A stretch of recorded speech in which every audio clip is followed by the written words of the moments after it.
press the bell icon on the YouTube app and never miss another update.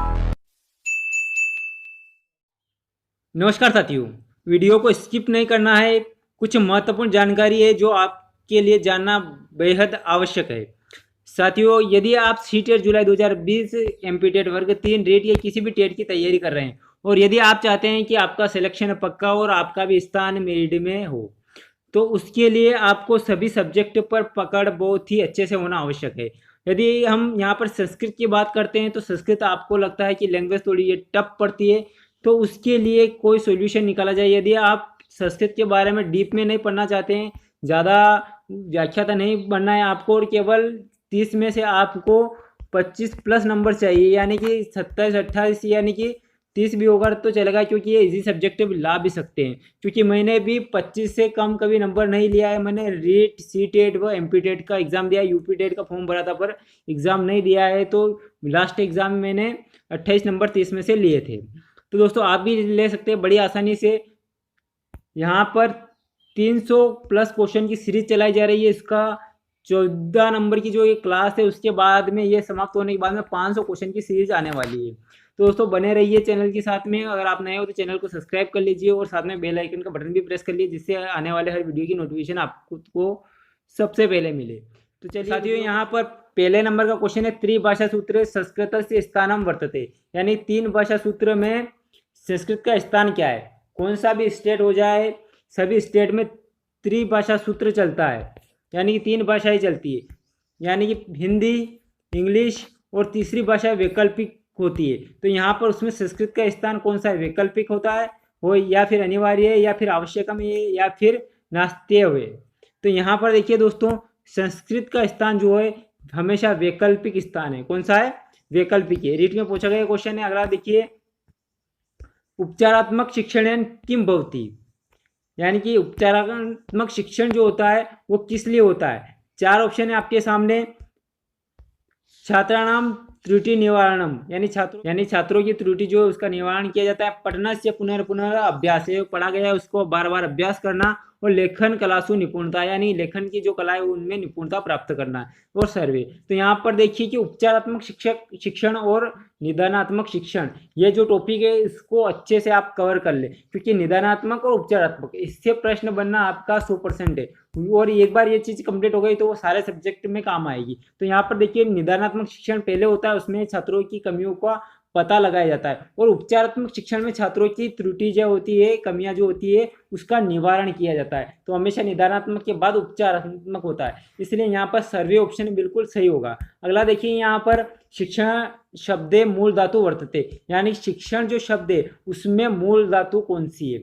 मूल धातु कौन सी है, पहला ऑप्शन देख लेते हैं, शिक्ष या फिर शिष या फिर शास या फिर शिक्षा। तो यहाँ पर देखिए दोस्तों, ये भी क्वेश्चन रेट में पूछा गया क्वेश्चन है। आप रेट का पेपर उठाएंगे तो उसमें आपको मिल जाएगा। तो यहाँ पर देखिए कि शिक्षण शब्द में शिक्ष धातु है, कौन सी है, शिक्ष है। अगला देखिए, लेखन कलाया अत्यधिक महत्वम वर्तते, लेखन कला का अत्यधिक महत्व कहाँ पर होता है। लेखन कला का अत्यधिक महत्व जो है कहाँ पर होता है, मंचेशु, मंच जो होता है उस पर होता है, या फिर नाट्य स्थल जो होता है वहाँ पर होता है, या फिर गृहेशु, घर में होता है, या फिर विद्यालयेशु, या फिर विद्यालय में होता है। इजी लेवल का क्वेश्चन लग रहा है आपको कि विद्यालय में सबसे ज़्यादा महत्व होता है, परंतु एग्जाम वाला भी कभी कभी इतने इजी क्वेश्चन डाल देता है और अपने को पता नहीं होता है और हम गलत कर देते हैं। इसलिए अपना थोड़ा लॉजिक लगाना बहुत ही आवश्यक है। अगला क्वेश्चन देखते हैं, संस्कृत भाषा या कति वेदा संति, यानी कि संस्कृत भाषा में कितने वेद है। तो आप सभी जानते हैं, सप्त, पंच, 10 या फिर चतवार। तो यहाँ पर संस्कृत भाषा में कितने वेद है, 4 वेद है ना। आप सभी चारों वेद के बारे में भी ऑलरेडी अच्छे से पढ़े होंगे और जानते भी हैं। अगला देखिए, शिक्षण मूल्यांकन से कति वेदा संति, 2008-2016 में पूछा गया क्वेश्चन है।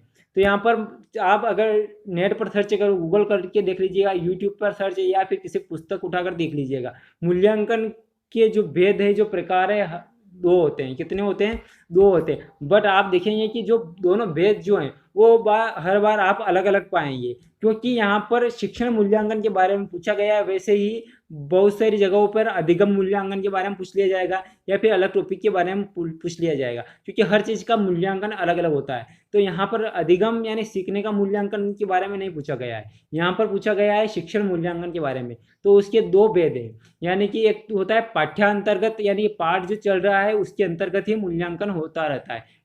जो शिक्षक हो छात्रों से प्रश्न पूछ लेता है और मूल्यांकन हो जाता है। दूसरा है पाठोपरांत मूल्यांकन। पाठोपरांत मूल्यांकन में क्या होता है, जब पाठ खत्म हो जाता है उसके बाद वस्तुनिष्ठ प्रश्न और लघुत्तरी निबंधात्मक प्रश्न जो होते हैं वो पाठ उपरांत यानी पाठ खत्म होने के बाद में उनके द्वारा मूल्यांकन किया जाता है। देखिए अगला क्वेश्चन देखिए, अनुवाद शिक्षण उद्देश्यम अस्ति। अनुवाद शिक्षण का उद्देश्य क्या है? तो यहाँ पर 4 ऑप्शन है आपके सामने। छात्रेषु संस्कृत लेखनस्य योग्यता उत्पादनम, यानी छात्रों में संस्कृत लेखन की योग्यता का उत्पादन करना यानी कि उनको बढ़ाना, या फिर विकास करना, छात्रों में संस्कृत लेखन की योग्यता का विकास करना। छात्राणाम शब्द भंडारस्य अभिवर्धनम, यानी छात्रों में शब्द भंडार को बढ़ाना, अभिवर्धन करना। अगला शब्द कोशस्य वृद्धि भवति, यानी शब्दकोश में वृद्धि करना। तो अनुवाद शिक्षण का जो है वो अपने को पूरा लग रहा है कि छात्रों में शब्द भंडार में वृद्धि, अभिवृद्धि, अभिवर्धन भी अनुवाद शिक्षण के द्वारा होती है। और यहाँ पर शब्द की जो वृद्धि है, शब्दकोश की जो वृद्धि है वो भी अनुवाद के द्वारा होती है। बट यहाँ पर थोड़ा सा लग रहा है कि छात्रों में संस्कृत लेखन से का जो है योग्यता है वो कैसे बढ़ेगी। तो यहाँ पर दोस्तों देखिए लीजिए, ये दोनों सेम हैं, ये दोनों सेम हैं, इसीलिए हम यहाँ पर दोनों में से एक नहीं लगाएं, यहाँ पर सर्वमपि लगेगा। और ये भी रीट का ही क्वेश्चन है, और रीट की जो आंसर की है उसमें भी यही आंसर आया था, इसलिए यहाँ पर ये सभी आंसर होगा। अगला देखिए, चतुर्विध भाषा कौशलम क्रम निर्धारण अस्ति। तो क्वेश्चन आप आराम से देख लीजिए, इसका आंसर आपको कहाँ पर देना है, कमेंट सेक्शन में देना है, क्योंकि इसका हर वीडियो में क्वेश्चन लिया जाता है और ये आपका जानना बहुत ही आवश्यक है, चारों क्वेश्चन, क्योंकि ये क्वेश्चन आपके एग्जाम में आएगा इससे भी संबंधित। तो यहाँ पर संस्कृत भाषा शिक्षण से प्रथम कौशल, ये भी आपको कमेंट सेक्शन में आंसर देना है। और अगला देखिए, नाटक पाठ योजनायां शिक्षक रंगमंचे कार्यति। तो यहाँ पर दोस्तों नाटक पाठ योजना जब बनाई जाती है तो रंगमंच जो होता है उस पर शिक्षक का क्या कार्य होता है, पाठनम या फिर अभिनयम या फिर लेखनम या फिर वाचनम। तो यहाँ पर दोस्तों नाटक की शिक्षण की जो पाठ योजना बनाई जाती है उसमें किया जाता है अभिनय। क्या किया जाता है? अभिनय। अगला देखिए, संस्कृत शिक्षण प्राचीन पद्धति मुख्य उद्देश्यम अस्ति। संस्कृत शिक्षण की जो प्राचीन पद्धति है उसका मुख्य उद्देश्य क्या था? तो संस्कृत जो है सबसे प्राचीन भाषा है और प्राचीन काल से ही इसी के माध्यम से हम पढ़ते आ रहे हैं और पढ़ाते आ रहे हैं। तो यहाँ पर देखिए कि भारतीय संस्कृति परिचय, यानी भारतीय संस्कृति का परिचय दिया जाता है। स्वाध्याय प्रति छात्राणाम अभिरुचि उत्पादनम, यानी कि स्वाध्याय के द्वारा हर एक छात्र में रुचि उत्पादन करना, यानी उनमें रुचि जागृत करना। शुद्ध उच्चारण से सामर्थ्य प्रदानम, यानी शुद्ध उच्चारण की सामर्थ्य उनको प्रदान करना। तो यहाँ पर देखिए कि संस्कृत जो प्राचीन पद्धति है उसका मुख्य उद्देश्य तीनों है, संस्कृति का परिचय भी करवाना है, स्वाध्याय के प्रति छात्रों में रुचि भी जगाना है और शुद्ध उच्चारण की सामर्थ्य भी देना है। इसलिए यहाँ पर सर्वे ऑप्शन सही होगा। अगला देखिए, D-SSS-B में पूछा गया क्वेश्चन है, TGT में 2015 में वैदिक काले कस्मात संस्कारात परम शिक्षाया प्रारंभ, आपके भी एग्जाम में पूछा जा सकता है। तो वैदिक काल में जो है हर चीज के संस्कार होते थे, हर चीज के संस्कार होते थे। तो यहाँ पर शिक्षा जब प्रारंभ की जाती थी तब कौन सा संस्कार किया जाता था? जब बच्चा पैदा होता है तो वहाँ पर गर्भधान संस्कार किया जाता है, और जब कर्णवेद संस्कार, जब कान को फोड़े जाते हैं फर्स्ट बार तो वहाँ पर कर्णवेद संस्कार किया जाता है, और पहली बार जब नाम रखा जाता था बालक का तो वहाँ पर नामकरण संस्कार होता था, और जब बच्चा स्कूल जाना प्रारंभ करता है शिक्षा लेने के लिए तो वहाँ पर किया जाता था उपनयन संस्कार। अगला देखिए, प्राचीन शिक्षा या लक्ष्येषु किम प्रमुखम, यानी प्राचीन शिक्षा है जो थी उसका प्रमुख लक्ष्य क्या था? प्रमुख लक्ष्य क्या था? D-SSS-B में पूछा गया क्वेश्चन है, वृत्ति प्राप्ति या फिर भुक्ति प्राप्ति, मोक्ष प्राप्ति या फिर सुख प्राप्ति। तो प्राचीन काल में शिक्षा का जो प्रमुख उद्देश्य था वो था मोक्ष प्राप्ति। क्या था? मोक्ष प्राप्ति।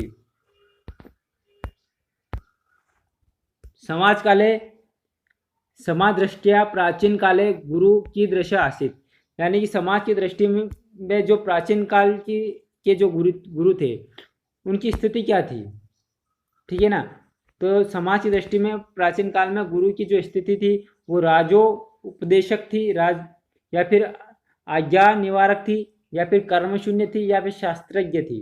तो यहाँ पर देखिए अज्ञान निवारक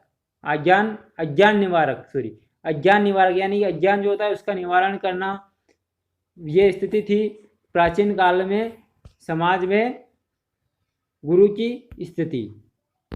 अगला देखिए कीदृशा शिष्या ज्ञानार्जने अर्हाम भवति। तो यहाँ पर देखिए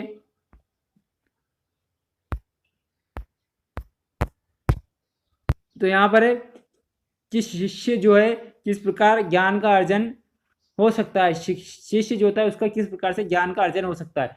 उन्नत कुल संजाता यानी उन्नत कुल, अच्छे कुल में जन्म लेने से, या फिर उपनयन संस्कार करने से, जैसे कि शिक्षा प्रारंभ होती है तो उपनयन संस्कार कर दिया जाए तो उसको ज्ञान अच्छा प्राप्त हो जाएगा।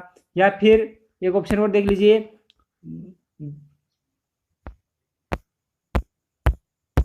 आवाज आ रही है, ब्रह्मचर्य व्रत पालका, यानी कि ब्रह्मचर्य जो व्रत होता है उसका पालन करने से। तो यहाँ पर जो है बच्चा जो है अच्छे से शिक्षा प्राप्त, ज्ञान का अर्जन तब कर सकता है तब वह ब्रह्मचर्य व्रत का पालन करेगा, इसलिए ये ऑप्शन यहाँ पर सही होगा। थैंक यू फॉर वॉचिंग, मिलते हैं एक नए वीडियो के साथ।